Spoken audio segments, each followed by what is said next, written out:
అందరికి నమస్కారం.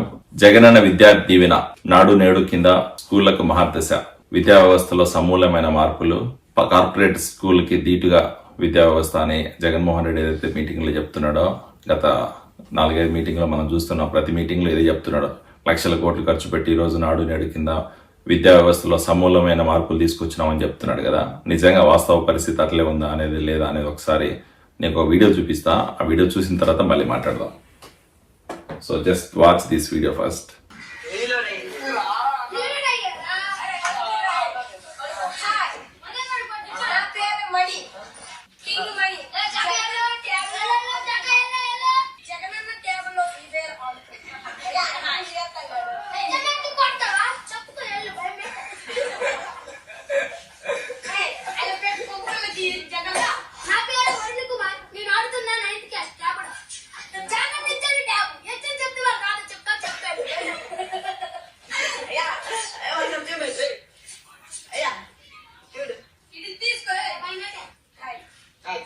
మీ పిల్లలు ఇంటర్మీడియట్ మరియు ఎంసెట్ చదువుతూ సబ్జెక్ట్స్ లో కన్ఫ్యూజ్ అవుతున్నారా? కాన్ఫిడెన్స్ లెవెల్ తక్కువగా ఉందా?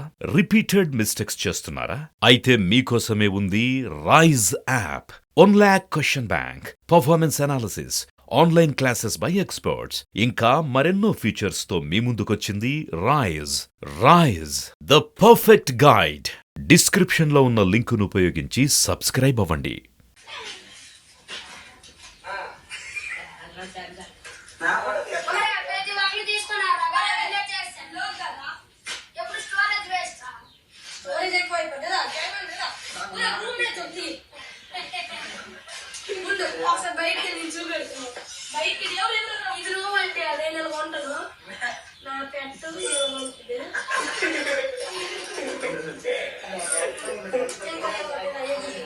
చూసినారు కదా, అది వాస్తవ పరిస్థితి.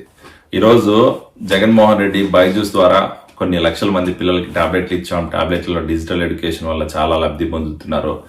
IIT, AIEEE అలాగే GRE, TOEFL కు ప్రిపేర్ అయ్యేంత కంటెంట్ ఇచ్చామని చెప్పి ఏదైతే చెప్తున్నాడో, వాస్తవ పరిస్థితి అలా జరుగుతుందంటే లేదు. ఈరోజు ఆ పిల్లనాయలను చూస్తే అన్యం పుణ్యం ఎరిగిన పిల్లలకి ఐప్యాడ్లు, టాబ్లెట్లు ఇచ్చేసేసి ఈరోజు వాళ్ళు చూస్తున్న వీడియోలు, వాళ్ళు మాట్లాడుతున్న మాటలు, వాళ్ళు చూస్తున్న వాళ్ళు చేస్తున్న చేష్టలు అవ్వచ్చు, లేకపోతే ఈరోజు అక్కడ చూస్తే ఆ పిల్లలు గేమ్లు ఆడుకుంటున్నారు, PUBG ఆడుకుంటున్నారు, అట్లే ఏదో టిక్-టాక్ వీడియోలు చేసుకుంటా. అది పరిస్థితి.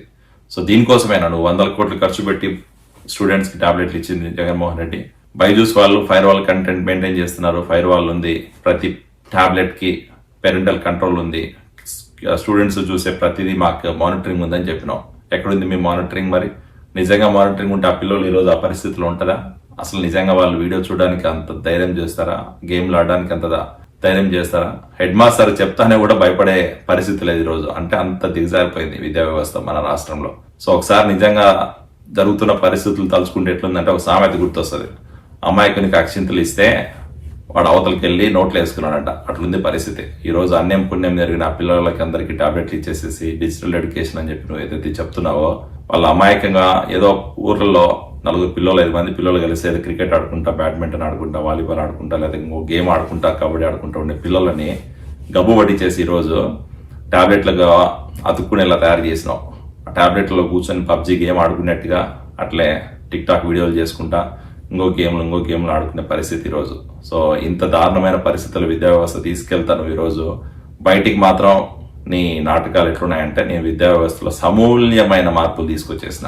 రాష్ట్రంలో ఏ రాష్ట్రంలో లేనంత విద్యా వ్యవస్థ మన రాష్ట్రంలో ఉంది. ఈరోజు డిజిటల్ ఎడ్యుకేషన్ అవ్వచ్చు, లేకపోతే ఇంకో దాంట్లో ఇంగ్లీష్ మీడియంలో కూడా ఎక్కడా లేని విధంగా కేరళని ఇంకొక అమెరికాను కూడా బీట్ చేసే పరిస్థితిలో మనం ఉన్నామని చెప్పి మీరు చెప్తున్న మాటలకి, ఇక్కడ జరుగుతున్న వాస్తవ పరిస్థితులకి ఎటువంటి పొంతన లేదని చెప్పి ఆ వీడియో చూస్తేనే అర్థమైపోయింది. సో దయచేసి ఇప్పటికైనా పేరెంట్స్, ఆలస్యం అమృతం విషయం అంటారు కదా, ఇప్పటికైనా మించిపోయింది ఏం లేదు.